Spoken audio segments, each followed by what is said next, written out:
It is an honor to have onto Avry Sports Show now former TSN anchor, the author of the book Anchorboy, and current Fox Sports Live host, Mr. Jay Onrait. Jay, how are you doing this afternoon, pal? Good, man. How are you doing? I'm doing well, Jay.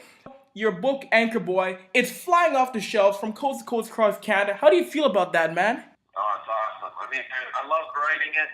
It was a blast to talk about the journey, going from Athabasca, Alberta to Toronto to LA. A blast just to write about the journey in broadcasting. It's fun. I know as a former broadcast student yourself, you wonder, like, where's this journey going to take me? So I hope that broadcast students all around the country kind of maybe read it and learn that it's all about embracing that journey, enjoying the fact you get to move around this great country and meet people and learn about experiences and towns you may never have thought you were going to live in.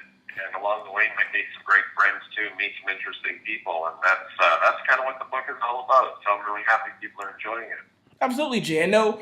How many copies in the past month or so do you think you've signed, Jay? Oh, a lot. I mean, so many. I've done a couple of book signings in Toronto so far, and they were incredibly well received. We got a couple hundred people out to each signing. We had a great time.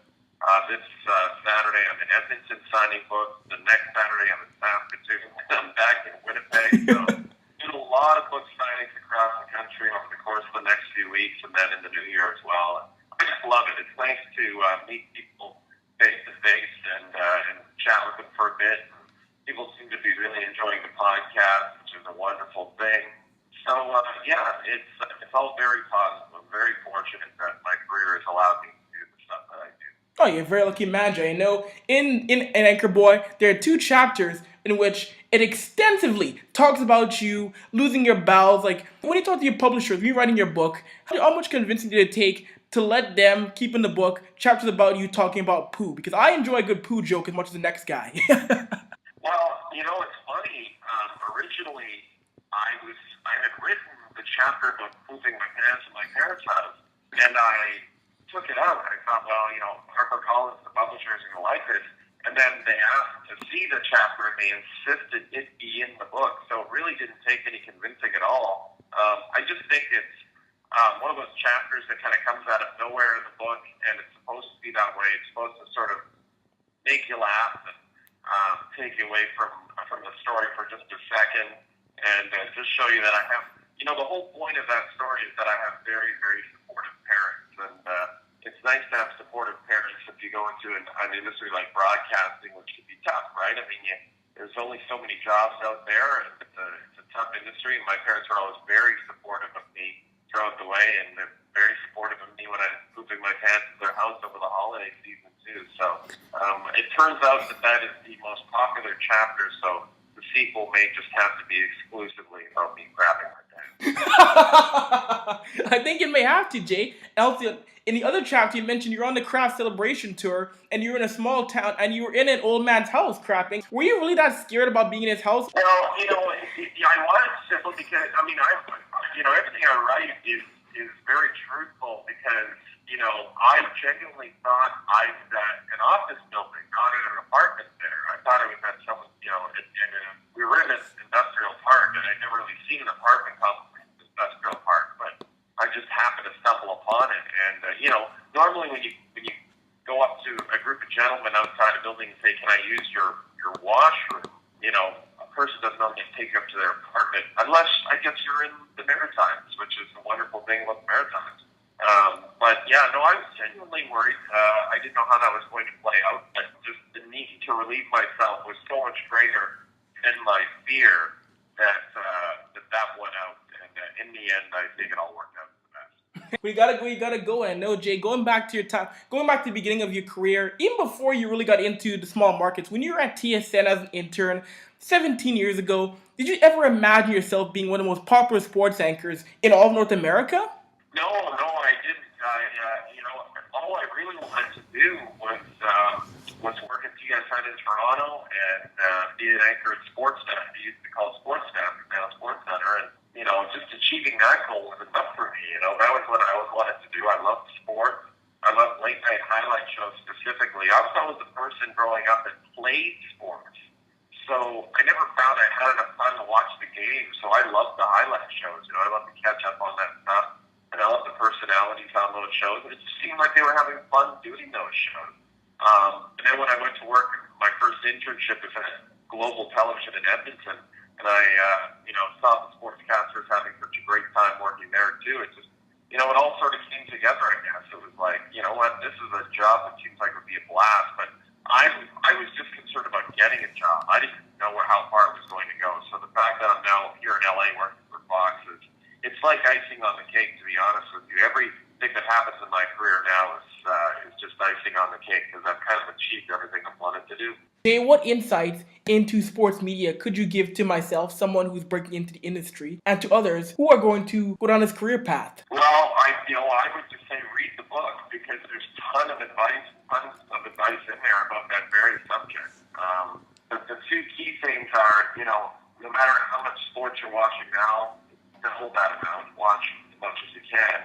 And then the bigger piece of advice, not just for people who want to get into sports broadcasting, but any broadcasting, is to be willing to go anywhere for a job. Be willing to move anywhere for that first on-air job, and I mean anywhere.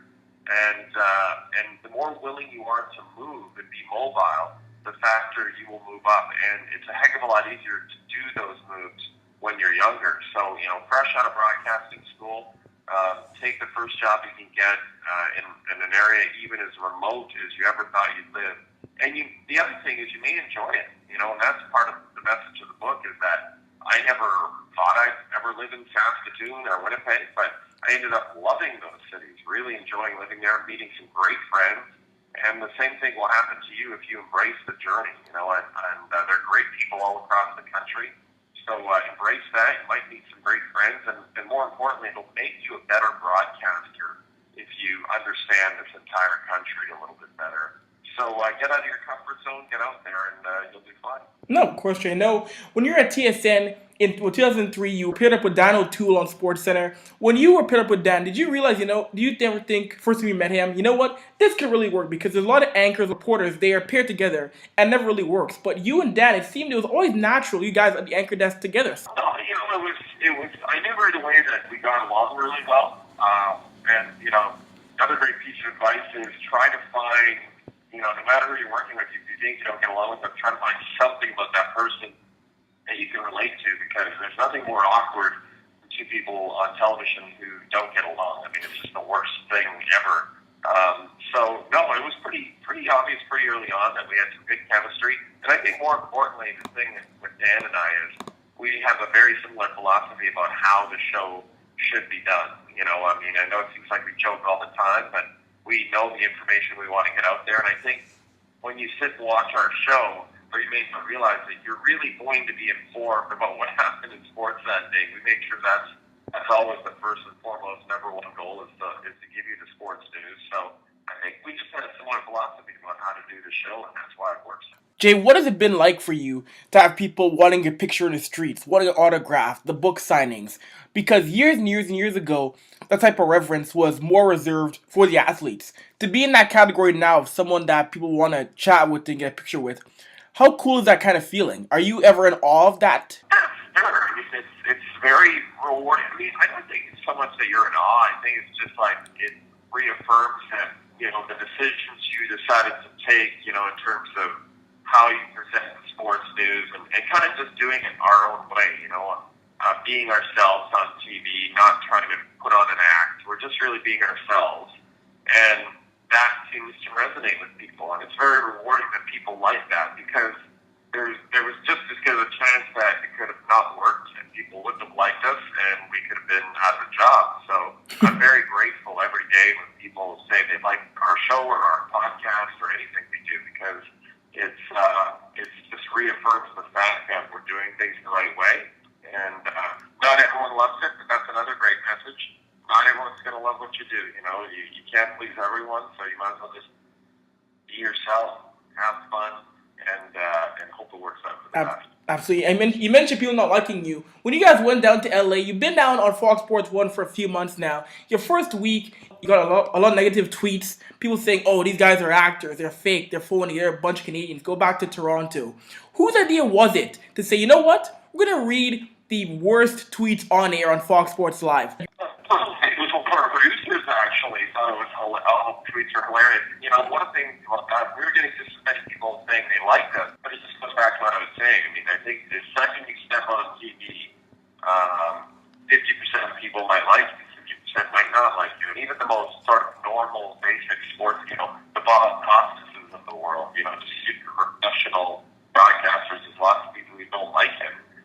It's not like doing anything offensive. It's just that no matter what you do in life, there's just going to be some people who don't like what you do. So I think the earlier you accept that, the better off you'll be, because you're always going to take criticism in this business. So the more comfortable you are with yourself and your own performance, the better off you'll be. Oh, it's most definitely true. They so very true. I know it's Fox Sports Live. I know it's a little similar to how SportsCenter went with you and Dan in Toronto.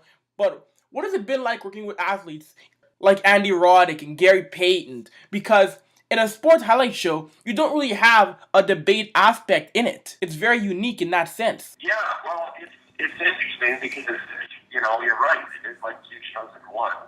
And so the challenge has been, you know, melding those two shows together. I think we've done a good job so far. I think it had everything to do with the fact that we all get along great. You know, and that is half the battle. You know, if you had a group of people who didn't get along, then it's pretty obvious that the show's not going to work well. So, you know, we love working with Gary. He's hilarious. And he's great. Carissa, all of them. Like, they're just amazing professional broadcasters, really fun people. So it's been going on. We tinker with the format. It's early. You know, we've only been on air for 3 or 4 months, so it's still plenty early. So, you know, they'll probably be more cheated than the whole month. But, you know, you got to be adaptable in this business. Anything can happen. You don't want to get too comfortable. And so far, we're really loving it. We're having a great time. The Jay and Dan podcast, which has been blowing up on iTunes, is carried over to your time at Fox. And there have been some things that would never, ever, ever fly on SportsCenter or on Fox Sports Live. How did you guys convince your producers to really let it be an almost near uncensored podcast? Yeah, that was all Dan's idea. Dan really wanted to do a podcast, and you know, he always was coming up with different ideas for different things for us to do, and it was really all his idea. I think originally we envisioned it as, you know, definitely more of a sports-based podcast, but I think in the end we just, you know, it's just like I said before, we're just ourselves on the podcast, and that's really what we're like behind the scenes. So it's very real, and I have to say I'm shocked when I'm out in public how many people love the podcast and ask me about it, and it's very rewarding, and it's great to hear people say that they love listening to us on long car rides and stuff. And, we just had Russell Wilson from the Seahawks on the podcast yesterday, and just, you know, sitting next to a guy like that, an athlete who I really admire and think is just super talent. It's very rewarding, you know, being down here at Fox, because we have access to talent like that to bring up a podcast. It just keeps getting better and better, and hopefully we'll be able to continue that. Jay, it's been an absolute blast of a time talking to you, man. Thank you so much for coming on to Avry Sports Show today. I have to thank our good friend Rob Williams from CTV Edmonton for putting us in touch. Hey, who knows? Maybe we can do this again one day in LA. Yeah, for sure, man. Hey, best of luck with the podcast, and keep doing what you're doing, my friend.